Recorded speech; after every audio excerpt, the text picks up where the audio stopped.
This is your class live for your project Annotated Bibliography. If any of you have written a bibliography before, then this is all old hat, except you're going to annotate your bibliography entries. For those of you who haven't, it's really not too tough, and you're going to see how to do it here in a minute. So your assignment in formatting is you'll make a list of 8 relevant sources that you found on apartheid, and you're going to write them in MLA formatting. MLA format is just one of the standard and probably most common formats that you'll ever write or cite in, so that's why we're utilizing it. 8 sources I think is a reasonable amount. It shouldn't take you too long to do the research and format your sources.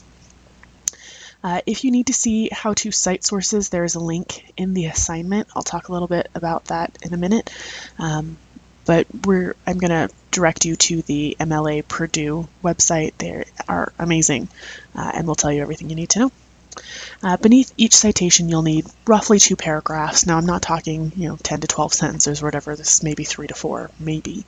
That will summarize the article's main ideas and then evaluate the value of the source. Remember that all of your citations should appear alphabetically by author, which is the traditional works cited page format.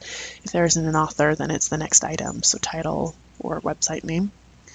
I am asking you to include your URL if you're using the internet. I do need the URL in brackets for each entry. That is not optional, so if you're sending me website information without URLs, I'm going to send it right back to you because I need the information. So the layout of these paragraphs is pretty simple. As you can see, it's 3 to 4 sentences for each.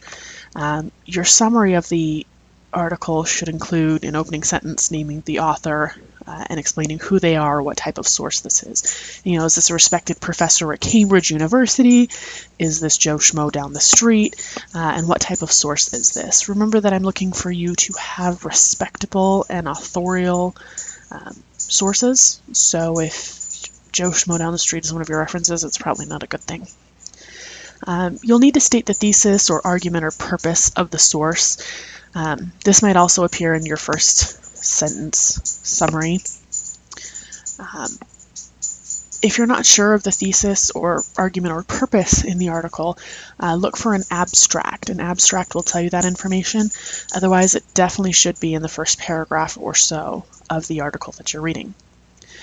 Summarize what the source says. So if you're reading an article about apartheid, you'll need to summarize what this article is talking about.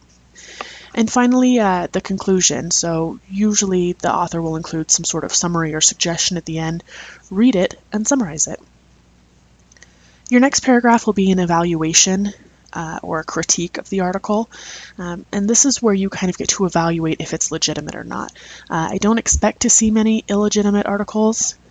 So I'm looking that you'll actually have done solid research. So you'll need to explain what type of source is it. Is this an encyclopedia entry, a biography, an academic article, a blog entry? You'll need to discuss that. You'll need to explore if the author is credible and authoritative source and why that is. So again, if we're talking, somebody who's a professor at Harvard, probably has some authority to be speaking about apartheid, versus as if we're talking about, I don't know, your buddy who did a research paper on apartheid 2 years ago who just gave you his essay. Not quite an authority per se. Be sure to point out any holes in any of the above categories. So yes, this professor works at Harvard, however, he's been banned from teaching for whatever reason, or who knows. So you'll just need to explore if it's a reasonable article. This is the example I have from you. I pulled this from the NPR website, NPR's National Public Radio, so it's generally pretty reliable for information. This is an article, so written by Lynn Neary. The article was titled, writer Nadine Gordimer captured apartheid's contradictions. It was written in July 2014. I accessed it May of 2015, and you can see I have my URL here. And then I have my summary information, what this is about, and then finally I explore, is it reliable? So I note that because NPR generally tends to be a little bit of bias, that there might be bias. However, I think it's a straightforward article without an agenda, which means she's not trying to convince me of anything. So this is the information I have, and this is what each of your entries should basically look like. Remember, you only need 8 of these, so it's not too much work. If you're worried about finding proper research, I know most people will probably just pull up Google or Bing. Google Scholar is actually a really great way to access academic articles and journals for free. So when you go to Google, you just type in Google Scholar, and it'll give you a different search function. So it's searching purely for academic articles, which is great for research like this because most of those academic articles already come with an abstract for you to mine a lot of information off of. Try to identify academic sources. You might try to search apartheid academic articles or academic journals, or periodicals and see what you can find. And again, yeah, academic journals, academic periodicals are definitely going to be good things for you to be looking at because you'll know that they're reliable sources. Wikipedia here is not an option. Anything that comes off of Wikipedia is not going to go well.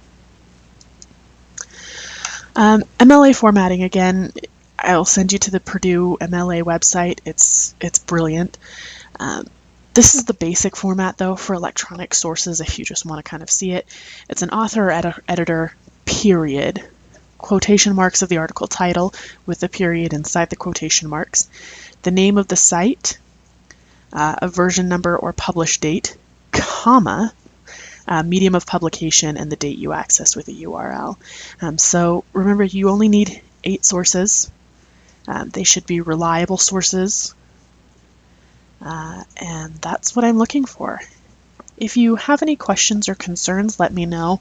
You won't actually be writing an essay about this, so you're not necessarily going to be utilizing these sources, but this is good practice to do quality research and how to keep track of your quality research. If you have any other questions, let me know. Otherwise, I will see you in class.